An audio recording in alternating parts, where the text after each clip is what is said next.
So, what's the best way to breathe when you're giving a presentation, especially if there are more people than usual in front of you and you know you're going to feel a little nervous? Well, it's actually the same way to breathe when you're having a conversation with your best friend. If you're having a conversation with a friend about something you care about, you don't have to think about breathing. It's literally involuntary.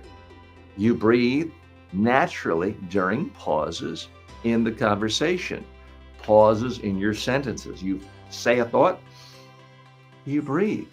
You don't have to think about breathing. What happens when you're giving a presentation, especially if it's to an audience a little larger than normal, or if it's a high stakes presentation, maybe it's a one-on-one in a job interview, and you're just feeling tense. There's this desire to, let me hurry up, get as many right things out, as many facts out as quickly as possible, and no one can accuse me of leaving anything out. And before you realize it, I'm out of breath. You've got to fight that impulse and realize that if you speak too quickly, you are stripping your words of their punctuation. I could convey more information to you on a page of paper if I didn't use a single period, a space between words, or commas, or paragraph breaks. I could put more words on a sheet of paper, but would you get more out of it?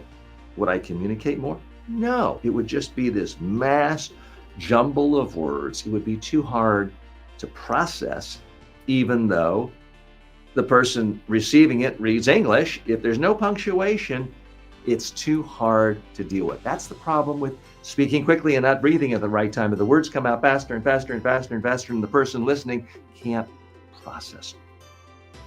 You need pauses for your audience to understand you. Now, the beauty of pauses is it also gives you time to breathe. You want to be able to breathe. You want to change the speed of how words come out of your mouth. Sometimes it's okay to be a little more excited and speak faster, but then contrast it with a pause.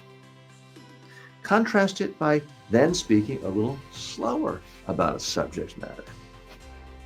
Now you have time to breathe. I don't want you to have to spend too much time thinking about breathing when you speak, but if you find yourself out of breath, that is a fantastic warning sign to tell yourself, time out, going too fast, need to slow down